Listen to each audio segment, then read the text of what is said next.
नमस्कार, मी अक्षय पुन्हा एकदा तुम्हा सर्वांचं एडीएन बातमीपत्रात मनपूर्वक स्वागत करतोय। आज दिवसभरात घडलेल्या संपूर्ण घटनांचा आढावा आपल्याला घ्यायचाच आहे, परंतु त्या अगोदर नजर टाकूया आज दिवसभरात घडलेल्या काही महत्त्वाच्या आणि ठळक घडामोडींवरती। खरीप हंगाम पूर्व नियोजन बैठक, शेतकऱ्यांना वेळेत बियाणे, खते आणि कर्ज उपलब्ध करा, पालकमंत्री संजय शिरसाट यांचे निर्देश।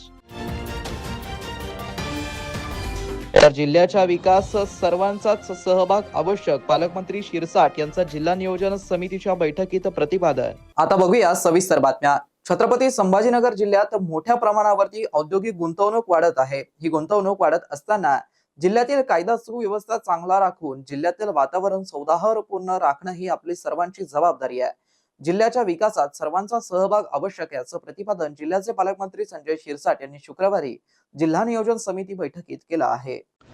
जिल्हा नियोजन समितीची जिल्हा नियोजन सभागृहामध्ये बैठक पार पडली। इमाव कल्याण, दुग्ध विकास व अपारंपरिक ऊर्जा मंत्री अतुल सावे, जिल्हा परिषद अध्यक्ष अविनाश गलांडे, खासदार डॉक्टर कल्याण काळे, विधान परिषद सदस्य आमदार अंबादास दानवे, आमदार विक्रम काळे, आमदार सतीश चव्हाण, विधानसभा सदस्य आमदार प्रदीप जयस्वाल, आमदार रमेश बोरणारे, आमदार प्रशांत बम, आमदार संजना जाधव, आमदार विलास भुमरे, जिल्हा परिषद उपाध्यक्ष जितेंद्र जयस्वाल, जिल्ह्याचे पालक सचिव हर्षदीप कांबळे, जिल्हाधिकारी विनय गौडा जीसी, मनपा आयुक्त अमोल येडगे, जिल्हा परिषदेच्या मुख्य कार्यकारी अधिकारी मिन्नू पीएम, पोलीस आयुक्त प्रवीण पवार, पोलीस अधीक्षक डॉक्टर विनयकुमार राठोड, निवासी उपजिल्हाधिकारी जनार्दन विधाते, जिल्हा नियोजन अधिकारी भारत वायाळ तसेच अन्य संबंधित विभागाचे अधिकारी आदी उपस्थित होते। जिल्हा नियोजन समितीच्या बैठकीत सन 2025-26 साठी मंजूर नियतव्यय सर्वसाधारण 735 कोटी रुपये, अनुसूचित जाती उपाययोजना 104 कोटी व आदिवासी क्षेत्राबाहेरील उपाययोजना 10 कोटी 46 लाख रुपयाच्या झाल्यास ह्या खर्चास मान्यता देण्यात आली आहे। सन 2025-26 साठी सर्व मंजूर नियतव्यय 100% खर्च झालाय, तर सन 2026-27 साठी मंजूर नियतव्ययास मान्यता देण्यात आली। सन 2026-27 साठी सर्वसाधारण 794 कोटी रुपये, अनुसूचित जाती उपाययोजना 104 कोटी रुपये, आदिवासी क्षेत्राबाहेरील उपाययोजना 11 कोटी 21 लक्ष असं एकूण 909 कोटी 21 लाख रुपये अशी तरतूद आहे, त्यास मान्यता देण्यात आली। बैठकीत शासनाच्या धोरणानुसार सर्व शासकीय इमारती पूर्णपणे सौरीकरण करावयाचं आहे, त्यासाठी 55 कोटी रुपयांचा निधी राखून ठेवण्यात आलाय। त्याचा वापर करून अधिकाधिक शासकीय इमारती सौर ऊर्जेवरती आणाव्या, तसेच शहरात चार्जिंग स्टेशनची संख्याही वाढवण्यात येणार आहे। शहरातील खुल्या विद्युत वाहिन्यांना संरक्षित करून झाकण्याची कारवाई महावितरणने करावी, असं अपारंपरिक ऊर्जा मंत्री अतुल सावे यांनी निर्देश दिले आहेत। आमदार अंबादास दानवे यांनीही जिल्ह्यातील कायदा सुव्यवस्थेसंदर्भात प्रश्न उपस्थित केला। रात्रीच्या वेळी होणारी वाळू वाहतूक याबाबत उपाययोजना करावी अशी त्यांनी मागणी केली। खासदार डॉक्टर कल्याण काळे यांनी मुद्दा मांडला की संसदेच्या अधिवेशन काळात जिल्हा नियोजन समितीची बैठक आयोजित करू नये, ग्रामीण भागात लोडशेडिंगची समस्या दूर करण्यासाठी उपाययोजना करावी। जिल्हाधिकारी विनय गौडा जीसी म्हणालेत की मुख्यालय न राहणाऱ्या अधिकारी कर्मचाऱ्यांवरती कारवाई केली जाईल। पालकमंत्री शिरसाट यांनी सांगितलं की जिल्ह्यात गुन्हेगारीला आळा बसावा म्हणून पोलीस दलाला अत्याधुनिक वाहने, सीसीटीव्ही यंत्रणा आदी बसवण्यात आली आहे, त्यासाठी पुरेसा निधी देण्यात आलाय। शासकीय वैद्यकीय महाविद्यालयाला देण्यात आलेल्या निधीमुळे आज तेथील परिस्थिती बदलली आहे। खूप मोठ्या प्रमाणावरती सुधारणा झाल्या असून तेथील सेवांचा दर्जा, गुणवत्ता सुधारली आहे। महानगरपालिकेतही ड्रेनेज सफाईसाठी रोबोटचा वापर करण्यासाठी निधी उपलब्ध करून देण्यात आलाय। जिल्ह्यातील औद्योगिक गुंतवणुकीवरती अनिष्ट परिणाम होऊ नये यासाठी कायदा सुव्यवस्थेसह सर्व क्षेत्रात उत्तम स्थिती राखणं हे आपलं कर्तव्य आहे। जिल्ह्यात सर्व क्षेत्रांच्या विकासासाठी निधी उपलब्ध करून दिला जाईल, असंही त्यांनी सभागृहाला आश्वस्त केलंय। शेतकऱ्यांना खरीप हंगामासाठी वेळेवरती बियाणं, खते आणि पीक कर्ज उपलब्ध करून द्या, जेणेकरून हंगामाचं काम सुरळीत पार पडेल, असे निर्देश राज्याचे सामाजिक न्याय मंत्री तथा जिल्ह्याचे पालकमंत्री संजय शिरसाट यांनी आज दिला आहे। कर्जमाफीला पात्र शेतकऱ्यांना पीक कर्ज मिळण्याबाबत असलेले संभ्रम दूर करण्याबाबत पालकमंत्र्यांच्या येत्या बैठकीत विषय मांडू, असंही पालकमंत्री संजय शिरसाट यांनी सांगितलंय। खरीप हंगाम पूर्व नियोजन बैठक आज जिल्हा नियोजन सभागृहामध्ये पार पडली। इमाव कल्याण, दुग्ध विकास व अपारंपरिक ऊर्जा मंत्री अतुल सावे, जिल्हा परिषद अध्यक्ष अविनाश गलांडे, खासदार डॉक्टर कल्याण काळे, विधान परिषद सदस्य आमदार अंबादास दानवे, आमदार विक्रम काळे, आमदार सतीश चव्हाण, विधानसभा सदस्य आमदार प्रदीप जयस्वाल, आमदार रमेश बोरनारे, आमदार प्रशांत बम, आमदार संजना जाधव, आमदार विलास भुमरे, जिल्हा परिषद उपाध्यक्ष जितेंद्र जयस्वाल, जिल्हाधिकारी विनय गौडा जीसी, जिल्हा परिषदेच्या मुख्य कार्यकारी अधिकारी मिन्नू पीएम, पोलीस अधीक्षक डॉक्टर विनयकुमार राठोड, निवासी उपजिल्हाधिकारी जनार्दन विदाते, जिल्हा अधीक्षक कृषी अधिकारी दीपक गवळी, जिल्हा कृषी विकास अधिकारी प्रकाश पाटील तसेच अन्य संबंधित विभागाचे अधिकारी आदी उपस्थित होते. जिल्ह्याच्या खरीप हंगामांचं नियोजन जिल्हा अधीक्षक कृषी अधिकारी दीपक गवळी यांनी सादर केलं. यावेळी लोकप्रतिनिधींनी मुद्दे मांडले. पीकनिहाय बियाणे मागणी याप्रमाणे मका 3,09,845 क्विंटल तर तूर ही 2,877 क्विंटल, मूग 402 क्विंटल, उडीद 203, कापूस 7,711 क्विंटल म्हणजेच 17,13,000 पाकिटे, सोयाबीन बियाणे 25,738 क्विंटल इतकी मागणी आहे. खतांची मागणी जिल्ह्यात रासायनिक खतांचा सरासरी वापर 2,73,193 मेगाटन इतका असून खरीप हंगाम 2026 साठी 3,95,749 मेगाटन इतकी मागणी आहे. प्रत्यक्षात मंजूर आवंटन 2,92,700 मेटन आहे. जिल्ह्यात एप्रिल 2025 अखेर शिल्लक साठा हा 1,23,928 टन इतका असणार आहे. खरीप हंगाम नियोजन बैठकीत प्रथमच अल निनो संदर्भात माहिती सादर करण्यात आली. त्यावेळी माहिती देण्यात आली आहे की प्रशांत महासागराच्या पृष्ठभागाचं तापमान जेव्हा सामान्यापेक्षा जास्त वाढतं तेव्हा त्या घटनेला अल निनो असं म्हणतात. त्यामुळे वाऱ्यांची दिशा बदलून त्याचा परिणाम भारतातील पावसावरती होतो. त्यामुळे पर्जन्यमानात बदल होऊन दुष्काळाची शक्यता वाढते. तसेच 1 ते 2 अंशांनी तापमान वाढतं. त्यामुळे जमिनीतील ओलावा झपाट्याने कमी होतो अशी माहिती देण्यात आली आहे. कृषी विद्यापीठाने केलेल्या शिफारसीनुसार दिनांक 15 ते 30 जून तसेच 1 जुलै ते 7 जुलै दरम्यान पाऊस आल्यास सर्व खरीप पिके पेरता येतील. दिनांक 8 ते 15 जुलै दरम्यान कापूस, संकरित ज्वारी, बाजरी, सोयाबीन, तूर, तीळ, सूर्यफूल, मका इत्यादी पिके तर दिनांक 16 ते 31 जुलै दरम्यान सोयाबीन, बाजरी, तूर, एरंडी, धने, एरंडी तूर, एरंडी मका असे पिके पेरता येतील अशा शिफारसी विद्यापीठाने केल्या आहेत अशी माहिती सादरीकरणात देण्यात आली आहे. खरीप आढावा बैठकीत पालकमंत्री शिरसाट म्हणालेत की घरगुती सोयाबीन बियाणे वापराबाबत शेतकऱ्यांना सांगितलं जात असलं तरी या बियाणांची उगवण क्षमता तपासणी करावी. या तपासण्यांबाबत स्थानिक लोकप्रतिनिधींना अवगत करावं. तलावांमधील गाळ काढून तो शेतकऱ्यांच्या शेतात टाकला जावा याकडे कटाक्षाने लक्ष द्यावं. बी बियाणे खतांची मागणी आवश्यकता पूर्ण होईल याच्या दीडपट करावी. त्यात संलग्न जिल्ह्यामधील शेतकऱ्यांच्या वापराचा विचार व्हावा. तसेच पीक कर्ज व कर्जमाफी याबाबत असलेला संभ्रम दूर व्हावा यासाठी मंत्रिमंडळाच्या येत्या बैठकीत विषय मांडू असं पालकमंत्री शिरसाट यांनी सांगितलं आहे. हे पाऊस कधी येईल, कमी येईल, जास्त येईल याच्यापेक्षा महत्वाचा जो काही काल निर्णय झालेला कॅबिनेटमध्ये त्याची खऱ्या अर्थानं खालच्या स्तरावर अंमलबजावणी झाली पाहिजे. त्याच्यात काय झालेलं आहे यावर्षी ह्या सगळ्या सायक्लोनमुळे पाऊस कमी पडण्याचा अंदाज दाखवला. आम्ही काल मुख्यमंत्री साहेबांनी उपमुख्यमंत्री साहेबांनी एक निर्णय त्या ठिकाणी घेतलेला की गाळ काढायचा, गाळ जो काढायचा तलावातला गाळ काढून तो शेतकऱ्याला द्यायचा. तुम्ही हे महत्वाचा विषय हा सगळीकडे आता जे तुम्हाला 1 महिना आज तुमच्याकडे आहे, आपण गाळ काढायला पैसे देतोय, आपण डिझेलसाठी पैसे देतो का नाही, आपण देतोय, परंतु ते शेतकऱ्याच्या शेतामध्ये गेला पाहिजे यासाठी सुद्धा सरकारने धोरण घेतलेलं आहे आणि त्याच्यासाठी सुद्धा मान्यता दिलेली आहे आणि त्या पद्धतीने आपण आपल्याला काम करायचं. कॉर्पोरेट धर्मांतर प्रकरणातील आरोपी निदा खान हिला लपवल्या प्रकरणी आरोपी नगरसेवक मतीन आणि माजी खासदार इम्तियाज जलील यांच्यावरती एसआयटी मार्फत चौकशी करून कारवाई करण्यात यावी अशी मागणी पालकमंत्री संजय शिरसाट यांनी निवेदनाद्वारे मुख्यमंत्री यांच्याकडे केली. त्यानंतर त्यांनी माध्यमांशी बोलताना या मागणीबाबत दुजोरा दिला आहे. असं काही नाहीये. काल मी माननीय मुख्यमंत्री देवेंद्र फडणवीस साहेबांना भेटलो, कॅबिनेटच्या बैठक सुरू होण्यापूर्वी भेटलो आणि त्यांना या प्रकरणाचं गांभीर्य त्यांना सुद्धा माहिती आहे. म्हणून मी त्यांच्याकडे एक पत्र दिलं की मला साहेब एसआयटीची चौकशी या ठिकाणी नेमणं गरजेचं आहे आणि त्यांनी तातडीने सांगितलं की होय एसआयटीची चौकशी केली जाईल, एसआयटीच्या मार्फतच ही चौकशी केली जाईल. आणि म्हणून त्याच्यावर आता सरकार सुद्धा ॲक्शन मोडवर आहे. सरकार त्यांच्यातर्फे जे काही पोलिसांना निर्देश द्यायचे ते दिलेले आहेत. म्हणून हे निधा प्रकरण हे मोठ्या प्रमाणात त्याचा तपासही होईल आणि महाराष्ट्रामध्ये असे किती ठिकाणी असं प्रकरण घडलंय याची सुद्धा चौकशी होईल. एकीकडे एमआयएम त्या मतींचं जोरदार समर्थन करते, निदा खानचे समर्थन करते, पोलीस त्या मतींना शोधण्याचा प्रयत्न करताय, सापडत नाहीये, कुणी अटक आहे म्हणतात, कुणी फरार आहे म्हणतात. कुठे आहे मतीन?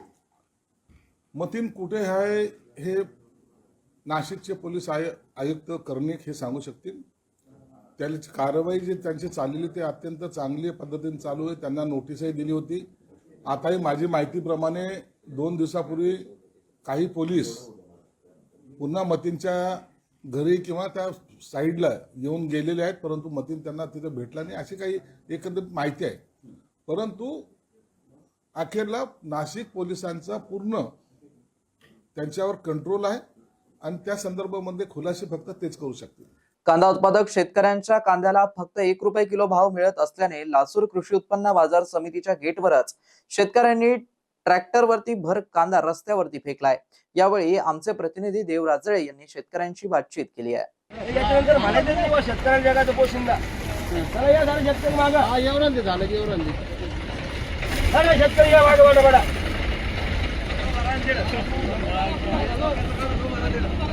हा बाबा काय भाव गेला आजचा कान तुमचा? 100 पासून 100 क्विंटल. अच्छा कांदा बघा. मग तुम्ही हे कांदा का उभारून दिला इथं? तुम्ही कांदा का उभारला? आम्हाला खूप राहिलं कारण आमच्या कांद्याला भाव नाही. भाडं ट्रॅक्टर आणलं त्याचे आता एक करून भावही कोण द्यावा ना. खर्च तर राहायला बाजूला पण ट्रॅक्टरचं भाडं नाही गेलं ना. काय करणार मग त्याला? 2000 रुपये भाडं येते ट्रॅक्टरमध्ये. मग आता मार्केट कमिटीकडून काय मागणी आहे तुमची? मार्केट कमिटीकडून काय मागणी आहे? मागणी त्यांनी भाव वाढून द्यावा. या दलाल लोकांवर कंट्रोल ठेवा. बरोबर. याला खर्च लई लागला असेल तुम्हाला काय ना कांद्याला? भरपूर खर्च. 1600 रुपये ट्रॅक्टरवाला देऊन कांदे घेऊन आलो. तर ट्रॅक्टरवाला गेला तुम्हाला थोडी याला भरपूर खर्च आलेला आहे. मुद्दल सुद्धा निघले नाही आणि कांद्याचं पाणी खत समजा कृष्ण अर्पण.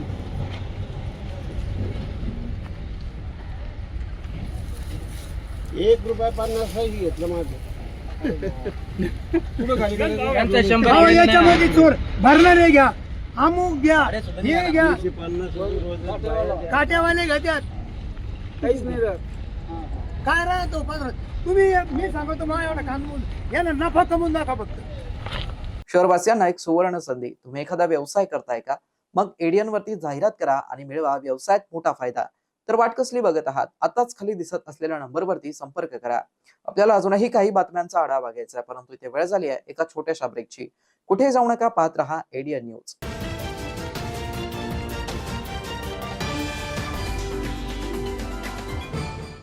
जिंकलो काय 500. लाईव्ह स्कीम अपडेट आहे केवळ 2500. तुम्ही सगळ्या मित्रांना हरवू शकता नेहमी. दाखव जरा. हे तर पक्के फ्रॉड आहे. हा गेम याचे सगळे मित्र खेळतात. 143K डाउनलोड आहे. हा कुठे फेमस आहे? भाऊ मला घेऊन द्या ना. अशा गेम पासून दूर राहा. ही एक नशा आहे. आज 2500ची आहे, उद्या 25,000ची लागेल. असेच तर फ्रॉडच्या जाळ्यात फसवतात. पण खरा गेम काही वेगळाच आहे. पैसे पण घेतील आणि कदाचित तुमच्या फोनचा एक्सेस पण. आणि मग तुम्हाला ब्लॅकमेल करतील. स्कॅमरच्या जुन्या पुराण्या पद्धतीमध्ये अडकून करू नका कोणतेही transaction. India stop, think and then take action. नमस्कार, मी अमोल येडगे, आयुक्त छत्रपती संभाजीनगर महानगरपालिका. पूर्ण देशभरामध्ये 2026-2027 या वर्षामध्ये आपली 16वी जनगणना केली जाणार आहे. या जनगणनेचं वैशिष्ट्य म्हणजे ही पूर्णपणे डिजिटल जनगणना राहणार आहे. 16 मे ते 14 जून या कालावधीमध्ये आपण आपल्या छत्रपती संभाजीनगर महापालिकेचे जे एकूण 2058 हाऊस लिस्टिंग ब्लॉक म्हणजे घरगणना यादी गट केलेले आहेत. या ठिकाणी 2058 प्रगणक आणि 343 पर्यवेक्षक घरोघरी जाऊन घरगणनेचं काम सुरू करणार आहेत. आणि त्याच्यापूर्वी 1 मे ते 15 मे या कालावधीमध्ये आपल्याला आपली स्वगणना सेल्फ इन्युमरेशन आपलं करता येणार आहे. माझं सर्व छत्रपती संभाजीनगर रहिवाशांना नम्र आव्हान आहे की या स्वगणनेमध्ये आपण सहभागी व्हावं. स्वगणनेमध्ये सहभागी होण्यासाठी एकदम सिंपल प्रोसिजर आहे. sc.census.gov.in या वेबसाईटवरती जाऊन आपला मोबाईल नंबर आणि आपल्या कुटुंब प्रमुखाचं नाव टाकून जे 33 प्रश्न विचारले जाणार आहेत त्याची माहिती आपल्याला द्यायची आहे. फक्त 15 मिनिटाचाच कालावधी याच्यामध्ये लागेल. तर माझं सर्व संभाजीनगरवासियांना परत एकदा नम्र आव्हान आहे की 1 मे ते 15 मे या कालावधीत जास्तीत जास्त नगरवासियांनी स्वगणनेमध्ये सहभागी होऊन देशामध्ये आपल्या शहराचा उच्चांक निर्माण करूया.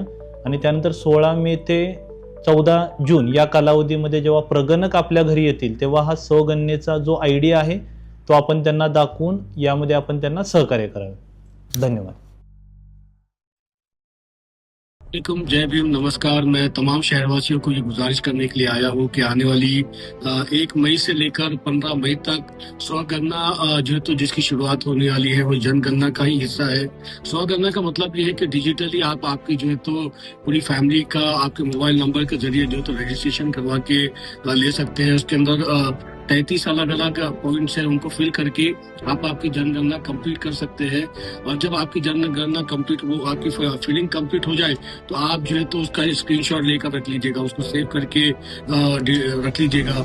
और वहीं पर जब 16 मई से लेकर 14 जून के दरमियान में म्युनिसिपल कॉर्पोरेशन के अधिकारी आपके पास आपकी जनगणना के लिए आपके डोर स्टेप तक आएंगे तो उनको आपको वो स्क्रीनशॉट दिखा देना है और उस स्क्रीनशॉट दिखाकर जो है तो आप आपकी जनगणना कंप्लीट कर सकते हैं। मैं तमाम शहरियों से अपील कर रहा हूँ कि इस जनगणना के अंदर बढ़ चढ़कर हिस्सा दीजिएगा और हमारे देश का गौरव बढ़ाइएगा। आपका जो है तो आइडेंटिटी जो है तो उसको फुलफिल करिएगा। जनगणना की जो पोर्टल के ऊपर जो आने वाला है वो se.census.government.in ये वेबसाइट के ऊपर जाकर 1 मई से 15 मई के बीच में आप आपका स्वगणना कर सकते हैं। Thank you very much. जज़ाकल्लाह। गोविंद परशुराम केंद्रे, सभागृह नेता, छत्रपती संभाजीनगर महानगरपालिका। 1 मे ते 15 मेच्या दरम्यान आपल्या देशामध्ये स्वजनगणना चालू आहे. ही डिजिटली करता येते. आपण स्वतः आपली जनगणना आपल्या डिजिटली करून आपल्याकडे आलेल्या सरकारी प्रगणकाच्या माध्यमातून ती त्यांना आपल्याला वेळेवर सुपूर्द करता येते, त्यांच्याकडे देता येते. आणि ज्या माध्यमातून आपण जनगणना केल्याच्या नंतर आपला सर्वांगीण विकास करण्यासाठी आपल्याला ती जनगणना अतिशय महत्त्वाची असते. म्हणून आपणा सर्वांना विनंती करतो की आपण जनगणनेच्या या राष्ट्रीय कामामध्ये आमच्या येणाऱ्या प्रगणकाला आपण मदत करावी एवढी या ठिकाणी आपल्याला विनंती करतो आणि थांबतो. धन्यवाद. नमस्कार, मी अनिल श्रीकिशन मकरिये, स्थायी समिती सभापती, छत्रपती संभाजीनगर महानगरपालिका याद्वारे शहरात सर्व नागरिकांना विनंती करतो की केंद्र शासनाने दिनांक 1 मे ते 15 मे दरम्यान जनगणना मोहीम छत्रपती संभाजीनगर शहरात राबविण्यात येणार आहे. नागरिकांना सदर मोहीम सहभाग व्हावेत. हे धन्यवाद. आपली भारताची जनगणना सुरू झालेली आहे. माननीय पंतप्रधान श्री नरेंद्रजी मोदी यांनी या देशामध्ये सर्वप्रथम डिजिटल स्वगणना सुरू केलेली आहे. ती स्वगणना दिनांक 1 मे ते 15 मे पर्यंत आपल्याला ऑनलाईन पद्धतीनं करता येते. ही स्वगणना केल्यानंतर आपल्याला एक EC-ID सुद्धा मिळतो. ह्याचा उपयोग काय की जेव्हा नंतर 16 मे ते 14 जूनच्या दरम्यान प्रगणक जेव्हा आपल्या घरी येतील आणि त्यावेळेस माहिती विचारायला येतील त्यावेळेस जर तुम्ही हा EC-ID दिला तर तुमचा EC-ID त्या प्रगणकांना दिल्यानंतर ते इतर कोणती माहिती तुम्हाला विचारणार नाही आणि त्यामुळं नागरिकांचा सुद्धा वेळ वाचेल आणि जनगणना जलद गतीनं होईल. माननीय पंतप्रधान श्री नरेंद्रजी मोदी यांनी डिजिटल जनगणना चालू केल्यामुळं ती अतिशय वेगाने ह्या देशामध्ये जनगणना होईल आणि हा पहिल्यांदाच या देशामध्ये डिजिटल जनगणना सुरू झालेली आहे. ही स्वगणना 1 मे ते 15 मेच्या दरम्यान सर्वांनी ऑनलाईन पद्धतीने करावी. त्याचा EC-ID आपल्याजवळ ठेवावा आणि आता आपल्याला एक आव्हान करतो की जनगणना हे राष्ट्रीय कार्य आहे आणि राष्ट्रीय कार्यामध्ये सहभाग नोंदवणे हे आपलं राष्ट्रीय कर्तव्य आहे. त्याच्यामुळं मी छत्रपती संभाजीनगरकरांच्या सर्व नागरिकांना आवाहन करतो की 1 मे ते 15 मे पर्यंत होणारी डिजिटल पद्धतीने जी स्वगणना होणार आहे त्यामध्ये ऑनलाईन पद्धतीने जाऊन बाजूला असलेल्या QR कोडला स्कॅन करून आपली सगळी माहिती भरून जर आपण केली तर आपलाही वेळ वाचेल आणि नंतर प्रगणकांचाही वेळ वाचेल. म्हणून मी आपणास आवाहन करतो की सर्व जणांनी स्वजनगणनेच्या राष्ट्रीय कार्यामध्ये सामील व्हा. धन्यवाद. नमस्कार, मी राजेंद्र जंजाळ, उपमहापौर, छत्रपती संभाजीनगर महानगरपालिका. आपल्या सगळ्यांना ठाऊकच आहे की आपल्याकडे आता जनगणनेला सुरुवात झालेली आहे. जनगणना ही देशाच्या विकासासाठी अतिशय महत्त्वाचा असलेला एक कार्यक्रम आहे आणि या कार्यक्रमामध्ये खऱ्या अर्थानं डिजिटल पद्धतीने स्वगणना करण्याचा सुद्धा एक पर्याय दिलेला आहे. आपण आपल्या मोबाईलवर दिलेली लिंक ओपन करून आपली पूर्ण माहिती भरावी. एक OTP येईल, तो OTP त्याच्यामध्ये टाकला पाहिजे आणि ती पूर्ण माहिती भरल्यानंतर आपल्या व आपल्या कुटुंबियाचे पूर्ण नाव पत्ता टाकल्यानंतर एक OTP जो येणार आहे तो आपण आपल्याकडे येणाऱ्या जनगणना कर्मचाऱ्याला दाखवायचा आहे. निश्चित याच्यामुळं आपलाही आपल्या कुटुंबाचा वेळ वाचेल, शासकीय कर्मचाऱ्याचा वेळ वाचेल आणि ही जनगणना पूर्ण होण्यास मदत होणार आहे. मी छत्रपती संभाजीनगरच्या सर्व नागरिकांना, रहिवाशांना विनंती करतो की आपणही डिजिटल पद्धतीद्वारे स्वगणना करावी आणि प्रशासनाला सहकार्य करावे. डिजिटल पद्धतीने स्वगणना करण्यासाठीची मुदत 1 मे ते 15 मे आहे. मी आणि माझे कुटुंब, माझे मित्र हे सगळेजण स्वगणना करणारे. आपणही या ठिकाणी स्वगणना करावी आणि निश्चित आपल्याकडे येणाऱ्या जे काही शासकीय कर्मचारी असतील त्यांना सहकार्य करावे. कारण हे काम देशासाठी, आपल्यासाठी, स्वतःसाठी, आपल्या कुटुंबासाठी अतिशय महत्त्वाचं आहे आणि त्यासाठी आपण सगळ्यांनी सहकार्य केलं पाहिजे. धन्यवाद.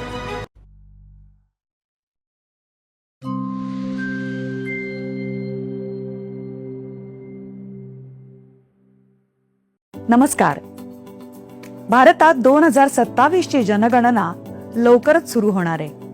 ही जनगणना विशेष आहे कारण ती डिजिटल साधनांचा वापर करून केली जाणार आहे. पहिल्या टप्प्यात म्हणजेच घर यादी व घरगणना कार्यात प्रत्येक घराची यादी तयार करून कुटुंबांची मोजणी केली जाईल आणि दुसऱ्या टप्प्यात लोकसंख्येची गणना केली जाईल. आधी पहिल्या टप्प्याविषयी बोलूया. या टप्प्यात नियुक्त केलेले प्रगणक घरांना भेटी देऊन घरांबद्दल माहिती गोळा करतील. परंतु ही प्रक्रिया स्वगणना पोर्टलद्वारे देखील पूर्ण केली जाऊ शकते. कुटुंब प्रमुख किंवा त्यांच्या वतीने कुटुंबातील कोणताही सदस्य पोर्टलला भेट देऊन आपल्या घराचे आणि संबंधित उपलब्ध सोयी सुविधांविषयीचे तपशील भरू शकतो. कृपया नोंद घ्यावी. एक कुटुंब फक्त एकाच मोबाईल नंबरचा वापर करून लॉग इन करू शकते आणि ही नोंद कुटुंब प्रमुखाच्या वतीनेच केली गेली पाहिजे. एकदा मोबाईल नंबरची स्वगणनेसाठी नोंदणी झाल्यावर तो नंबर दुसऱ्या कुटुंबासाठी वापरता येणार नाही. कुटुंब प्रमुखाचं नाव बदलता येणार नाही. लोकांनी स्वगणना केल्यास गणना प्रक्रिया अधिक सोपी आणि जलद होईल. हा याचा मुख्य फायदा आहे. स्वगणना ही एक विशेष सुविधा आहे. ती त्या विशिष्ट राज्यात किंवा केंद्रशासित प्रदेशात घर यादी कार्य सुरू होण्याच्या 15 दिवस आधी उपलब्ध करून दिली जाईल. HLOच्या प्रक्रियेदरम्यान प्रत्येक रहिवाशाला एकूण अधिसूचित 33 प्रश्न विचारले जातील. महाराष्ट्रातील स्वगणनेचा काळ हा 1 मे ते 15 मे आहे. तसेच HLO प्रक्रियेचा काळ हा 16 मे ते 14 जून आहे. स्वगणना पोर्टलवर तपशील कसा भरावा? सर्वप्रथम SE पोर्टल उघडा. त्यानंतर आपलं राज्य किंवा केंद्रशासित प्रदेश निवडा आणि स्क्रीनवर दिसणारा कॅप्चा भरा. त्यानंतर स्वागत स्क्रीन आपल्याला पुढील टप्प्यांवर मार्गदर्शन करेल. कुटुंब प्रमुख, उदाहरणार्थ समजा इथे सुशीला देवी आपलं नाव आणि मोबाईल नंबर नोंदवतात. आता तुमची सोयीची भाषा निवडा. त्यानंतर OTP द्वारे पडताळणी केली जाते. ही संपूर्ण प्रक्रिया सुरक्षित आणि अतिशय सोपी आहे. जिल्हा आणि सर्वात जवळचं महत्त्वाचं ठिकाण निवडणं गरजेचं आहे. तुम्ही शोधलेलं महत्त्वाचं स्थान दर्शवणारा एक मार्कर नकाशावर दिसेल. आता तो मार्कर तुमच्या घराच्या जागेवर ओढा. त्यानंतर जतन करा आणि पुढे जा वर क्लिक करा. यानंतर HLO प्रश्नावलीचं पान उघडेल. बहुतेक प्रश्न पर्यायांवर आधारित असतील. नावं लिहिण्यासाठी एक ध्वनी उच्चारण आणि आभासी कीबोर्ड देखील असेल. वारंवार विचारले जाणारे प्रश्न म्हणजेच FAQ आणि विशेष सूचना कोणत्याही शंकेचं त्वरित स्पष्टीकरण देतील. जर कोणताही प्रश्न किंवा माहिती अपूर्ण राहिली असेल तर तांत्रिकदृष्ट्या तुम्हाला लगेच सूचित केलं जाईल. सर्व तपशील भरल्यानंतर ते काळजीपूर्वक तपासून बघावेत. आवश्यक वाटल्यास तुम्ही त्यात सुधारणा करू शकता. तपशील जतन करा किंवा शेवटी सबमिट करा. सबमिशन झाल्यानंतर एच नी सुरू होणारा 11 अंकी SEID म्हणजेच स्वगणना क्रमांक स्क्रीनवर दिसेल. तो तुम्हाला SMS द्वारे सुद्धा मिळेल. जेव्हा प्रगणक तुमच्या घरी भेट देतील तेव्हा त्यांना हा SEID क्रमांक दाखवावा. तुम्ही दिलेली अचूक माहिती केवळ आपल्या देशाला सशक्त करत नाही तर त्याचं खरं चित्रही सादर करते. म्हणून सहभागी व्हा आणि आपलं सहकार्य द्या. आपली जनगणना, आपला विकास. 10,000च्या फ्री व्हाउचरसाठी क्लिक करू. फसलात मॅडम, फसलात. तुम्ही कोण? फ्री कुपन देणारा स्कॅमर. इथे आपण आपल्या सुंदर हाताने लिंकवर टॅप केलं आणि तिथेच मी तुमचा पूर्ण मोबाईल हॅक केला. हॅक? पासवर्ड हॅक, फोटोज मोब, OTP चोरी, AI यूज करून त्यावाल्या साइट्सवर अपलोडिंग. हे सगळं? ओहो, कोणी दुसऱ्यांनी पॉपअप दाबले. मी चाललो. मॅडम, स्कॅमर सांगून नाहीयेत, पण अननोन लिंकवर क्लिक केल्याने आपल्याला सायबर बुलिंग आणि सेक्स टॉर्शनचे शिकार बनवले जाते. सायबर क्राईम पासून वाचायचे आहे तर थांबा, विचार करा आणि ऍक्शन घ्या. अनेकांच्या मनात स्वप्न असते की देशाची सेवा करायची, परंतु काही लोकच योग्य प्रशिक्षण घेऊन ते वास्तवात पूर्ण करतात. वास्तविक सैनिक बनणे सोपं काम नाही, कारण प्रशिक्षणाच्या मैदानापासून ते युद्धाच्या रणांगणापर्यंत प्रत्येक क्षण संघर्षमय असतो. फक्त जो इमानदार, समजूतदार असेल आणि ज्याची इच्छाशक्ती प्रबळ असेल असाच व्यक्ती या क्षेत्रात टिकू शकतो. प्रत्येक वर्षी अनेक परीक्षार्थ्यांना यश प्राप्त होते, ते फक्त आणि फक्त गरुडचे अकॅडमी. पंख आम्ही देतो, उंच भरारी तुम्ही घ्या.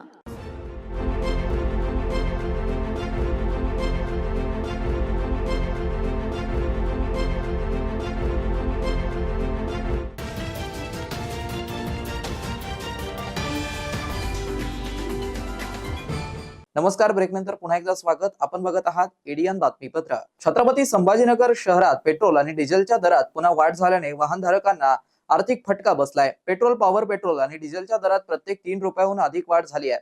अचानक झालेल्या दरवाढीमुळे सर्वसामान्य नागरिकांमध्ये नाराजी व्यक्त होत आहे. शहरात पेट्रोल आणि डिझेलच्या दरात पुन्हा वाढ झाल्याने वाहनधारकांना आर्थिक फटका बसलाय. पेट्रोल, पॉवर पेट्रोल आणि डिझेलच्या दरात प्रत्येकी 3 रुपयाहून अधिक वाढ झाली आहे.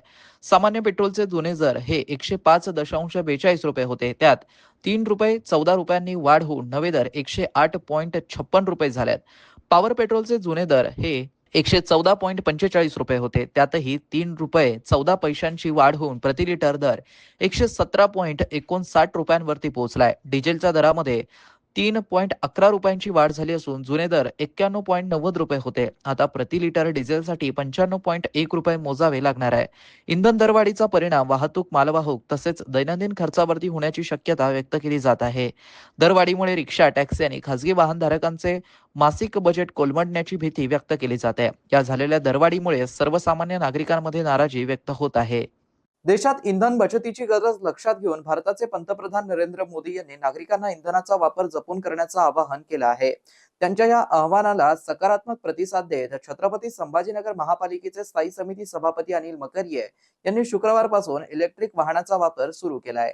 देशात डिझेल टंचाईचं संभाव्य सावट लक्षात घेता आणि पर्यावरण संरक्षणाच्या दृष्टीनेही इलेक्ट्रिक वाहनांचा वापर हा काळाची गरज असल्याचं मत मकरिये यांनी व्यक्त केलं. आज त्यांनी महापालिकेतील कार्यालयीन कामकाज तसेच विविध ठिकाणांच्या पाहणी दौऱ्यांसाठी ईव्ही कारचा वापर करून इंधन बचतीचा संदेश दिला. यावेळी बोलताना मकरिये यांनी सांगितलंय की पारंपरिक इंधनावरती अवलंबून राहण्याऐवजी पर्यावरणपूरक पर्याय स्वीकारणं आवश्यक आहे. इलेक्ट्रिक वाहनांमुळे इंधन बचत होण्यास मदत होईलच, शिवाय प्रदूषण कमी करण्यासाठीही हा महत्त्वाचा पर्याय ठरू शकतो. शहरातील नागरिकांनीही शक्य तितक्या प्रमाणात इलेक्ट्रिक वाहनांचा वापर करावा तसेच इंधनाची बचत करण्यासाठी पुढाकार घ्यावा असं आवाहन मकरिये यांनी केलं आहे. त्यांच्या या उपक्रमाचं विविध स्तरांमधून स्वागत करण्यात येत असून इतर लोकप्रतिनिधी आणि नागरिकांसाठीही हा आदर्श ठरत आहे. छत्रपती संभाजीनगर शहरातील सुखना नदीला तिचं नैसर्गिक सौंदर्य आणि प्रवाह पुन्हा मिळवून देण्यासाठी महापालिका प्रशासनाने आता कंबर कसली आहे. या सुखना नदी पुनरुज्जीवन प्रकल्पाअंतर्गत सुरू असलेल्या कामांची सविस्तर पाहणी करण्यासाठी छत्रपती संभाजीनगर महापालिकेचे स्थायी समिती सभापती अनिल मकरिये यांनी शुक्रवार रोजी प्रमुख प्रशासकीय अधिकाऱ्यांसह नदीपात्राचा दौरा केला। यावेळी त्यांनी केवळ कामांचा आढावाच घेतला नाही, तर नदीचे प्रदूषण रोखण्यासाठी आणि पात्र स्वच्छ करण्यासाठी विविध विभागांच्या अधिकाऱ्यांना जागेवरच स्पष्ट आणि कडक आदेश दिले आहेत। या पाहणी दरम्यान सभापती मकरिये यांनी अतिक्रमण हटाव विभागाचे प्रमुख संतोष वाहुळे यांना नदीपात्रात असलेली सर्व अतिक्रमणे तात्काळ निष्कासित करण्याचे निर्देश दिले, जेणेकरून नदीचा मूळ प्रवाह प्रवाही होण्यास मदत होईल। नदीत मिसळणाऱ्या दूषित पाण्याबाबत गांभीर्य व्यक्त करत त्यांनी ड्रेनेज विभागाचे कार्यकारी अभियंता आणि वॉर्ड क्रमांक 5-6 च्या अभियंत्यांना आदेशित केलाय की नदीत प्रवाहित होणारे दुर्गंधीयुक्त पाणी तात्काळ बंद करण्यात यावं। जर नागरिकांकडून किंवा सोसायट्यांकडून सांडपाणी सोडलं जात असेल तर त्यांच्यावरती नियमानुसार कडक कारवाई करावी, अशा सूचना त्यांनी दिल्यात। विशेषतः औद्योगिक वसाहतीमधून जर रासायनिक किंवा दुर्गंधीयुक्त पाणी नदीत येत असल्याचं आढळलं तर संबंधित उद्योगांवरती सील ठोकण्याची कठोर कारवाई करण्याचे आदेशही त्यांनी यावेळी दिले। नदीचा परिसर निसर्गरम्य करण्यासाठी 5 जून रोजी जागतिक पर्यावरण दिनाचं औचित्य साधून नदीच्या दुतर्फा मोठ्या प्रमाणात वृक्षारोपण करण्याचं नियोजन मुख्य उद्यान अधिकारी विजय पाटील यांनी करावं, असं सभापतींनी सांगितलंय। त्याप्रमाणे नदीपात्रात कचरा टाकणाऱ्या नागरिकांवरती लक्ष ठेवण्यासाठी आणि त्यांच्यावरती दंडात्मक कारवाई करण्यासाठी उपायुक्त नंदकिशोर भोंबे आणि घनकचरा विभागाच्या अधिकाऱ्यांना विशेष दक्षता घेण्याचे निर्देश देण्यात आले आहेत। याबरोबरच नदीपात्रात अनधिकृतरित्या मोटर लावून पाणी चोरी होत आल्याचं सभापतींना पाहणी दरम्यान निदर्शनास आलं। शेतीसाठी पाणी चोरी करणाऱ्या शेतकऱ्याला नोटीस देऊन पाणी ओढण्याची मोटर जप्त करण्याचे आदेश देण्यात आले आहेत। या महत्त्वपूर्ण पाहणी दौऱ्याप्रसंगी नगरसेविका प्रियंका दीपक खोतकर, अर्चना संजय चौधरी आणि माजी नगरसेवक संजय चौधरी यांच्यासह झोन 5 व 6 चे सहाय्यक आयुक्त, उपअभियंता आणि महापालिकेचे इतर सर्व वरिष्ठ प्रशासकीय अधिकारी व कर्मचारी उपस्थित होते। या सर्वांच्या समन्वयाने सुखना नदी लवकरच पुनरुज्जीवित होऊन शहरासाठी एक नवीन ओळख निर्माण करेल, असा विश्वास यावेळी व्यक्त करण्यात आला। यावेळी शहर अभियंता संजय कोंबळे, अतिरिक्त शहर अभियंता अनिल तनपुरे, उपायुक्त नंदकिशोर भोंबे, विजय पाटील, सहाय्यक आयुक्त झोन 5 प्राजक्ता वंजारी, वॉर्ड अभियंता मधुकर चौधरी आदींची उपस्थिती होती। छत्रपती संभाजीनगर येथील सिडको N1 परिसरातील AEVMP वुमन्स कॉलेज आणि MIDC स्किल डेव्हलपमेंट सेंटर यांच्या संयुक्त विद्यमाने महिलांसाठी विशेष भव्य रोजगार मेळाव्याचं यशस्वी आयोजन करण्यात आलं। विद्यार्थिनींना उद्योग विश्वाशी थेट जोडून रोजगाराच्या उत्कृष्ट संधी उपलब्ध करून देण्याच्या उद्देशाने आयोजित करण्यात आलेल्या या उपक्रमास विद्यार्थिनींचा उत्स्फूर्त प्रतिसाद लाभला आहे। या रोजगार मेळाव्यात Aurangabad auto ancillary private limited, तसेच Pelux skill private limited, Bajaj auto limited, Bagla electronics and electrical limited तसेच एक्सेल प्लेसमेंट्स या नामांकित कंपन्यांनी सहभाग नोंदवला। एकूण 179 विद्यार्थिनींनी सहभाग घेतला असून यापैकी तब्बल 60 विद्यार्थिनींची विविध नामांकित कंपन्यांमध्ये निवड करण्यात आली। या उपक्रमाच्या यशस्वी आयोजनासाठी प्राचार्य डॉक्टर वर्षा गाईगोळे यांचं मार्गदर्शन लाभलं। तसेच MIDC स्किल डेव्हलपमेंट सेंटरचे संचालक doctor GM Waghmare, placement manager doctor Yogesh Kabra, अधिष्ठाता डॉक्टर स्वाती नखाले, डॉक्टर राबिया शेख, प्राध्यापक अमरीन कादरी, प्राध्यापक सईदा समीन, प्राध्यापक रावी मोरे, प्राध्यापक मनीषा शिंदे तसेच सर्व शिक्षक व शिक्षकेतर कर्मचाऱ्यांनी विशेष परिश्रम घेतले। महिलांच्या सक्षमीकरणासाठी व विद्यार्थिनींच्या रोजगाराच्या संधी उपलब्ध करून देण्यासाठी महाविद्यालय भविष्यातही अशा रोजगाराभिमुख उपक्रमांचं आयोजन करत राहणार असल्याचं प्रशासनाने सांगितलं आहे। शेवटी पुन्हा एकदा नजर टाकूया आज दिवसभरात घडलेल्या काही महत्त्वाच्या आणि ठळक घडामोडींवरती।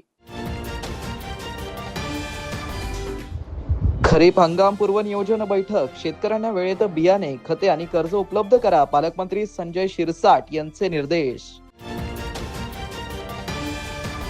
तर जिल्ह्याच्या विकास सर्वांचाच सहभाग आवश्यक, पालकमंत्री शिरसाट यांचा जिल्हा नियोजन समितीच्या बैठकीत प्रतिपादन। आणि याबरोबरच हे बातमीपत्र इथेच संपलं। पुन्हा भेटूया पुढील बातमीपत्रात। तोपर्यंत पाहत रहा आपल्या हक्काचं बातमीपत्र ADN न्यूज।